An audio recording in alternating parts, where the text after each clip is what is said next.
Well, hey everyone, and welcome to the next video in the A-Star Unity tutorial series. In the last episode, we got the tile grid showing up in the inspector.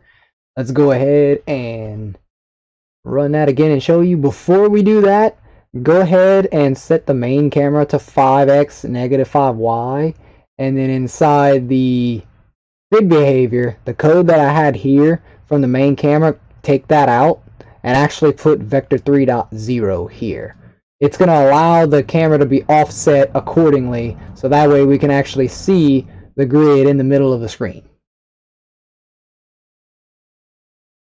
And there we go. So all the outside edges you notice are blue. That's because they're not walkable nodes. That's really awesome. So in this one, what we're going to do is we're actually going to get into the algorithm this time. So what we're going to start off with is we're going to go in here, we're going to create a class, C# script called A-Star. And then once it compiles, we'll double click it and open it.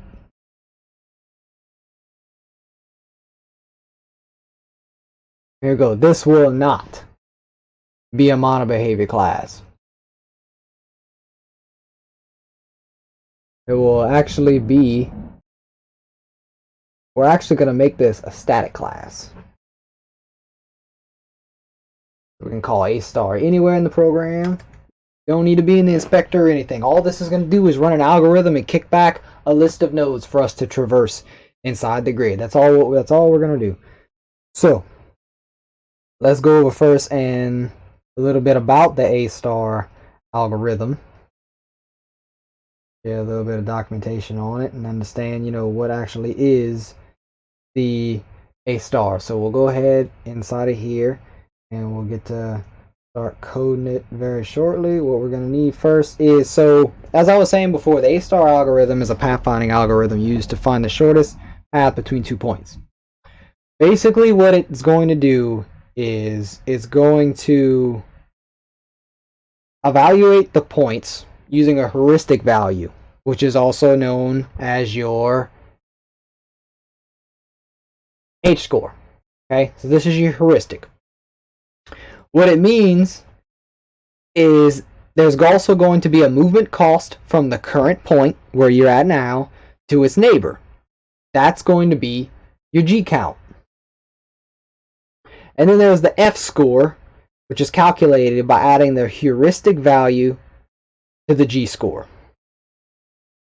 And then there's going to be an open list that's used to evaluate all the different points, and a closed list which will contain the points already evaluated.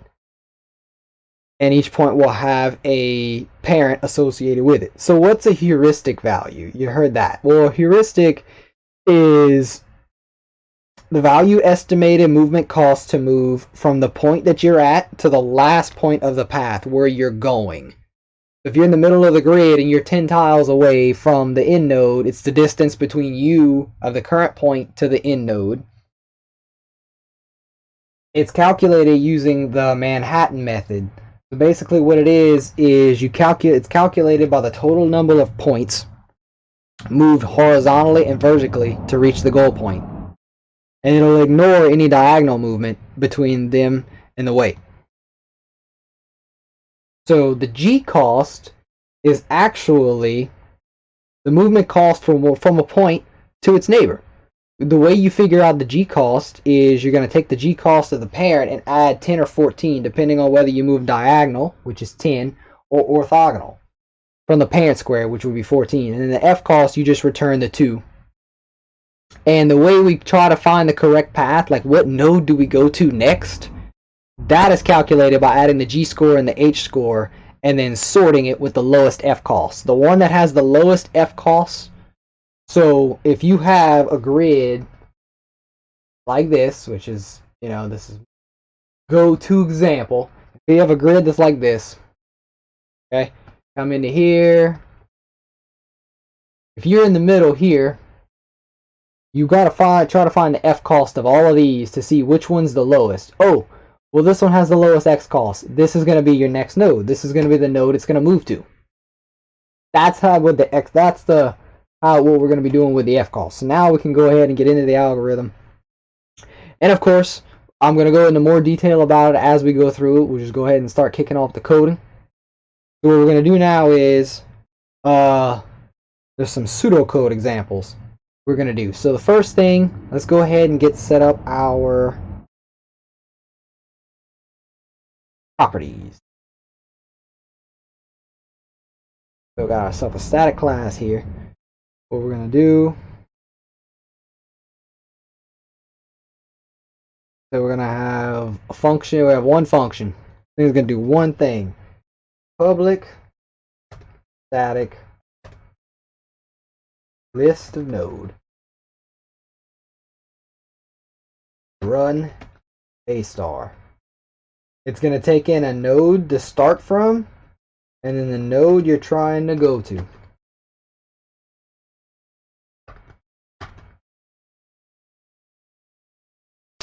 And that's all it's going to do. So first, we'll go ahead and set up this list of variables here. We're going to say we're going to need a list of nodes. This is going to be the final path. This is our returned path.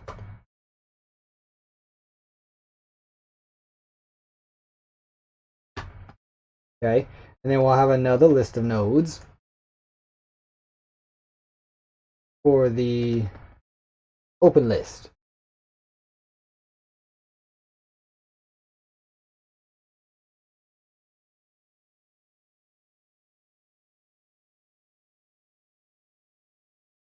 Okay, and the reason I'm getting all of this is because the way we go about the algorithm is, first you want to go and add the starting node to the open list. So we'll need an open list. And then we'll end up finding to see, we'll remove a point in the open list that has the lowest f-costs.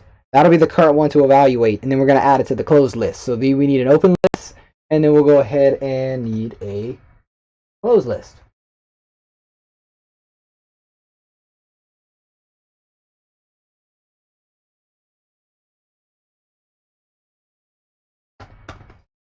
Like that. Okay.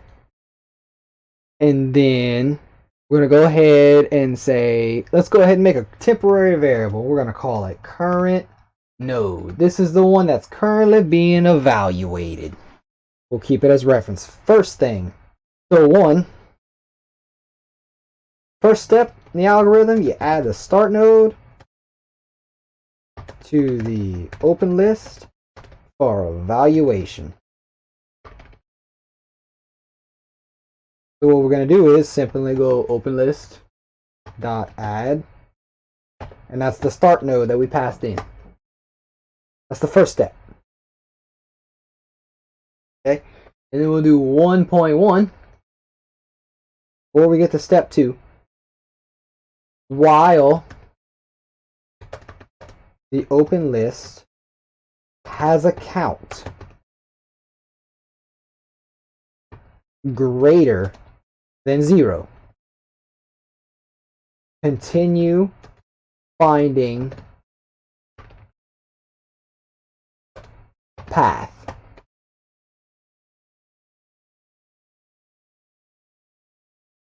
If this ever reaches 0, then no path was found. This is important because honestly, you could be trying to find a path. What if you go to right click something like an enemy that's boxed in by a bunch of buildings? You can't reach them. All the nodes are going to be unwalkable. So now what we're going to do is we're going to start a while loop. While the open list count is greater than 0. So while we're still looking for the path, we're going to come in here, and now we're going to move on to the official step 2. Sort the open list by the f-cost. So the way we do that is we're going to create a new list called sorted, and it's going to be open list dot order by descending I know it doesn't pop up just yet because that's part of the link namespace, system.link. We use that. It'll pop up. I don't know what that is. Don't even worry about it. So now we're going to order it by descending. So I want you to put order it by a descending list. So we're going to do F because it doesn't have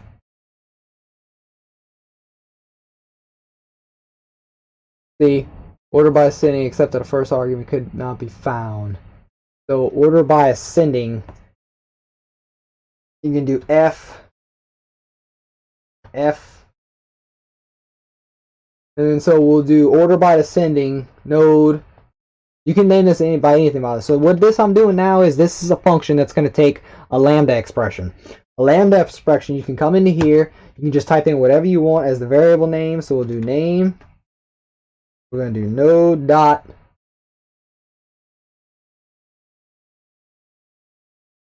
fcost dot to list.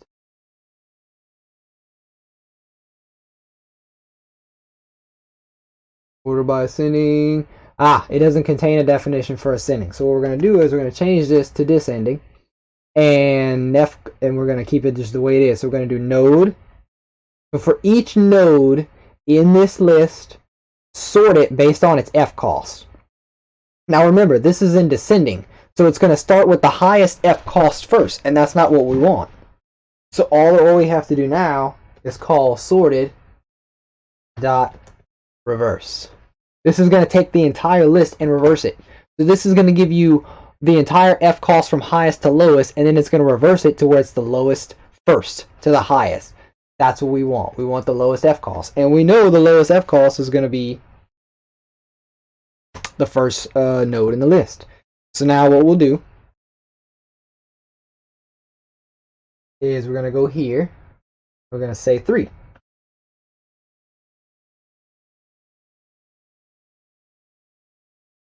If the node, so now what we're going to come in here and do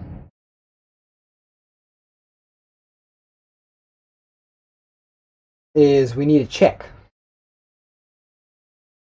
if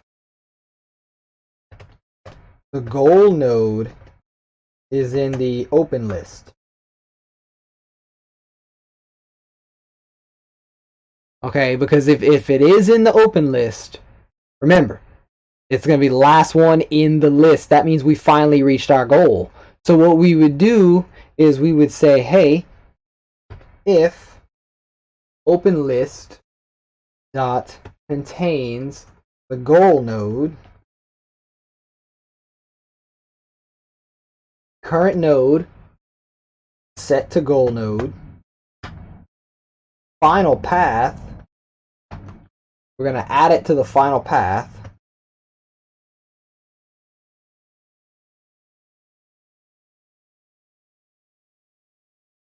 add the current node to that, set the current node to the goal node, add it to the final path, and then we'll come into here and say while. So now we found the final path. Well, we need to return the path. So we're going to say while the current node is not equal to the start node, I want you to go into the final path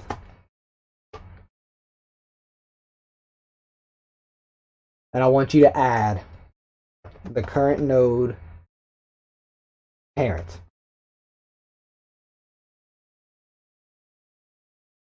And then we're going to set current node to the current node's parent.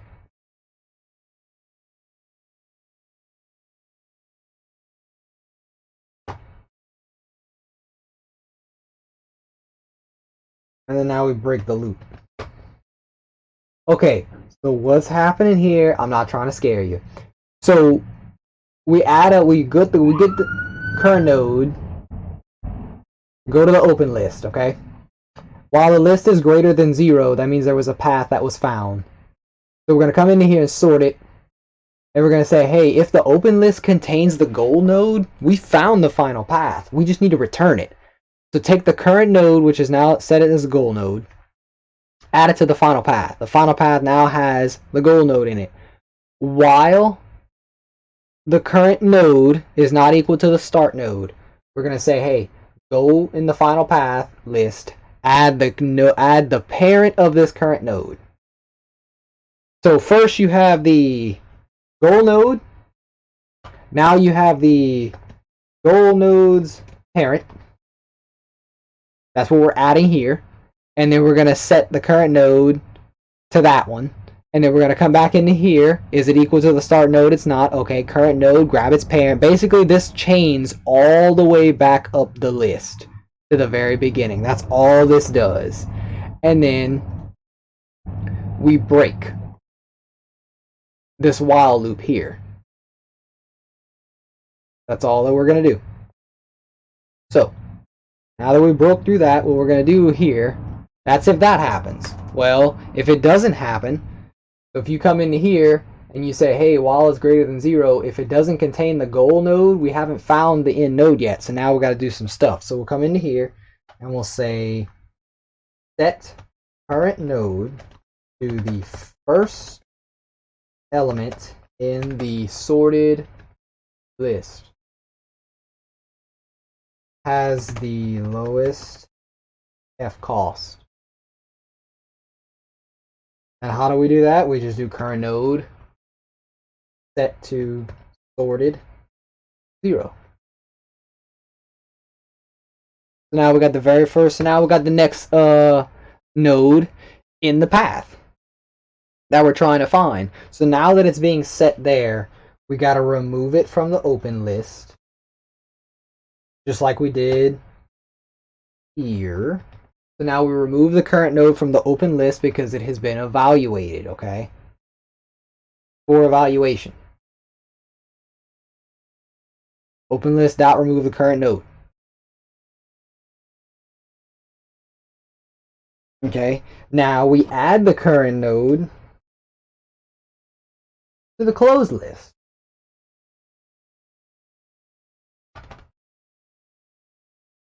Awesome. Now here is where it's going to get interesting. A little more interesting. We're going to get the current node's neighbors. And what we're going to do is we're going to have a list from a node and we're going to call it neighbors set to current node dot get neighbors. This is not a function we created yet, but we're going to go and create it right now inside of the node class. So open up the node class, come down here, put in some spaces, and we're going to create a public list node get neighbors like this. Come into here. We're going to clear our current neighbors list just in case it's filled with something else, because remember, we're getting ready to do some loops. We need to make sure it's empty each time we call this function. Okay, this dot clear.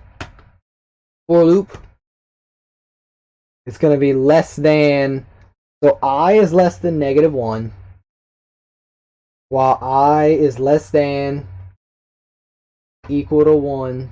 What is happening? Okay, so I is set to -1. I is less than equal to 1. I plus plus. I'm going to show you what this means. It's just going to blow your mind. Trust me. So we'll do for this, for I. Trust me. Watch this. Because when I figured this out, it was amazing. It made a lot of my arrays and everything so much more fun for me. And so we'll do less than or equal to -1. What is happening here? Very, very simple. Bring out our little thing again here. Bam. You see this little grid we have? Okay, guess what? This is the node we're at right now. Okay, if you're familiar with how the arrays work, every index starts at the index of 0, okay? Well, what we're going to do here is we're trying to find all of the neighbors surrounding this x. So how are we going to do that? Well, if the current x position you're at, just think of it like this. This is 0, 0, no matter where you're at in the grid, okay? If you move left 1 and then up 1, that's x minus 1 from its current position and y minus 1 from its current position. If you want to find the node next to that, x doesn't change, it's 0, but the y changes minus 1. And then if you want to go this one, it's x plus 1, y minus 1. This is what's happening here. What we're going to do is we're going to loop through all of these neighbors in a circular fashion. We're going to loop through these like this. Basically, this is what the 2D loop is going to do. It's going to check this one, this one, this one, this one. Not worry about this one because that's the one we're currently evaluating. Then it's this one, then this one, this one, this one. That is what this is going to do. That is the whole purpose of the way this is. And so what we're going to do now, we're going to go ahead and delete this so we can get rid of these errors. Man, that is not pretty. Ah, that's better. Okay, so we're going to come into here. We're going to say if I is equal to 0 and j is equal to 0, continue. This just says, hey, if you're getting ready to evaluate where you're at right now, like you don't have to evaluate. You're not a neighbor. You're yourself. That's what that does. So right here, we're going to do new neighbor. We're going to go, we need to grab a node. So we're going to go neighbor, set to, and we need to access the grid manager. The grid behavior, excuse me. So we'll come into here, grid behavior. We need to get access to this get node function. Well, what we can actually do is make this a, looking for it. Moment, and what we can actually do is give it a singleton pattern. So what we'll do here is at the top, come into here, we're going to do private, static, grid behavior. We're going to do instance.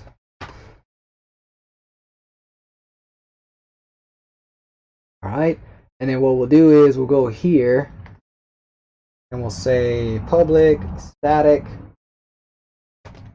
grid manager instance, and we'll just do get, and we'll just return just gonna return instance. Oh, grid manager, excuse me, it's behavior.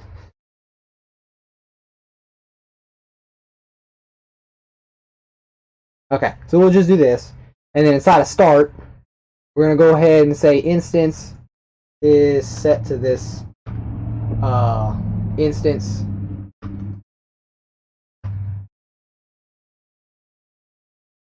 Can't use this on a static variable, excuse me. So instance set to this. Okay, so this is all we're going to do. We're going to go ahead and set it to that. Come back into node, and now we can do grid behavior.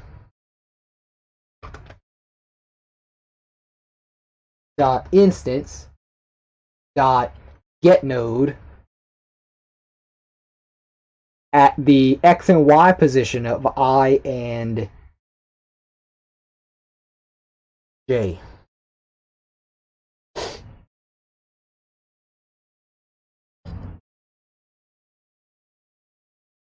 I was looking for node.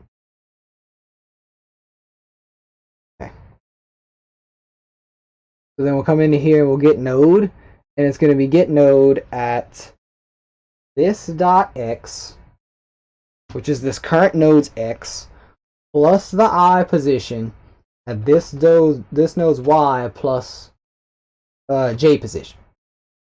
Because you want to go based from where our current node is. The node that we're in right now, this is our current node. And then we're going to come into here and say if the neighbor is not walkable, continue. Do not add it as a neighbor. If that thing if the node we just evaluated is not walkable, don't add it to the list. Do not. Other than that, you come into here and you do neighbors dot add, and you do its neighbor. You can add its neighbor. It's just going to loop through all the neighbors, check it, and then we're going to return this dot neighbors. So we clear the neighbors. We're going to loop through all the nodes surrounding the current node. We're going to say, hey, grid behavior, give me the node that's at that index from where I'm at right now. Okay, well, this is your top left neighbor. Okay, can I walk there? No, I can't. Okay, continue. Go to the next iteration of the loop. Can you walk to this one? Yes. Okay, then it can be a possible neighbor. So add it to the neighbors. Then when it's done evaluating all the nodes, it just returns. And so that is it for that one. Now we can go back into our A star.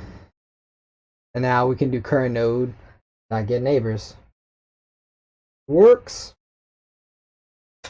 And now, our 5.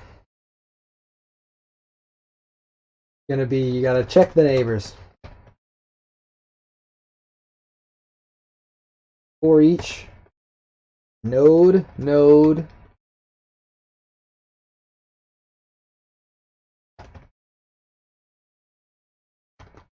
For each node in the neighbors, we're going to say if the closed list dot contains this passed in node, continue. The reason we're doing this is because if the closed list contains, if the closed list contains the neighbor, then it's already been evaluated. So we don't need to do anything with it. It's already been evaluated, so just skip it. So then we're going to go a little further and say, okay, now we need to calculate the H cost. And what did we say the H cost was? The H cost is the heuristic value. It's the estimated movement cost to go from the current point we're at to the end point of the path. That's what the H cost is. Estimated cost from node to goal node. Okay, so the way we do that is we're going to do int x equals math dot absolute value, and then we'll go and put this. Go ahead, show it using system. We're going to do math dot absolute value. We're going to, I need to subtract the position from the goal x position from the passed in node's x position. You're going to get int x. We're going to do the same thing for the y position. So what we're going to do is we will copy this, paste it, and then we're going to do y, do node x position. And the reason we're using absolute value is because the absolute value always gives you a positive number. It just gives you the straight distance between two numbers. There's a possibility that if you're subtracting the goal node and the current node's position, there's a possibility it could be a negative number, and that's going to destroy a lot of things. But we don't care if it's a negative number. We only care about the number itself. So this gets the positive value of it. So we're going to grab the distance in the x and the y position.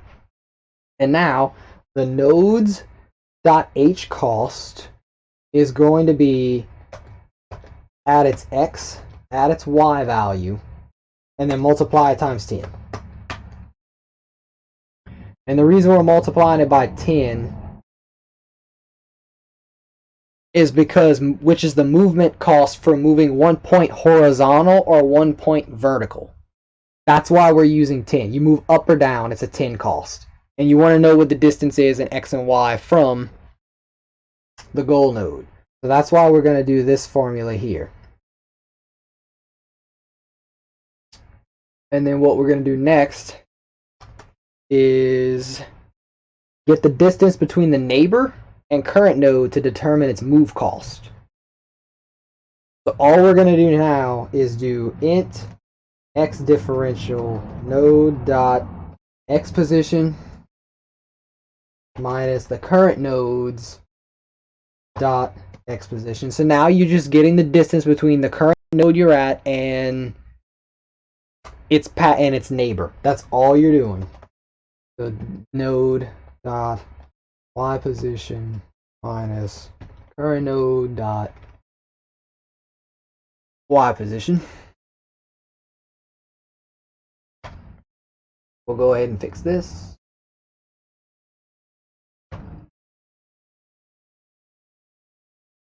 Okay. And now what we're going to do is we're going to determine the movement cost. So int move cost set to x differential is equal to 0, or y differential is equal to 0.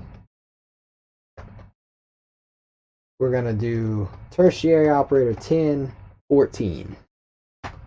What does this mean? It says, hey, if the distance between the current node and its neighbor is either 0 in the x or 0 in the y, then that means it's at the top. That means it's either top, bottom, left, or right of the node. And that means to move up, down, left, or right, it's 10. If you try to move diagonal, it's 14. That's how we're calculating the x cost. So, is the node to the left or right of us, or is it to top or bottom of us? If it is, it's a 10. If it's not, it's a 14. That's all this does. Now, get the move cost plus equal the current node. Oh, now what I meant to do. Current node dot g cost. That's when you add the move cost with the g cost to it.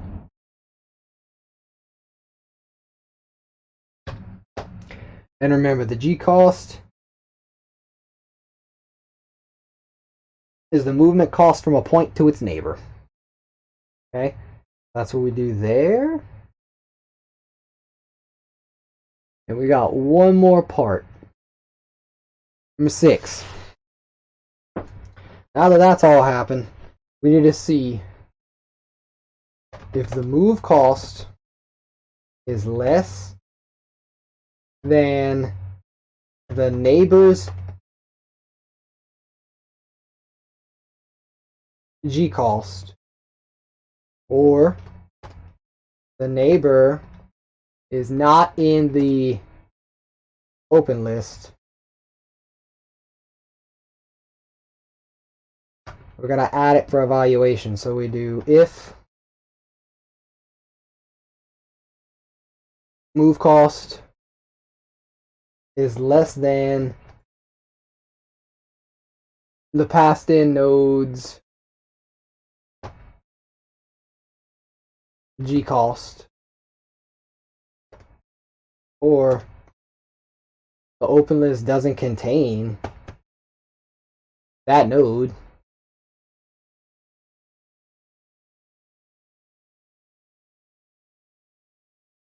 node.g cost is set to move cost. Its parent is set to the current parent.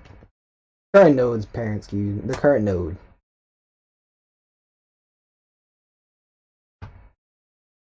And then double check again, just to be sure. If the open list doesn't contain the node, we're going to add it.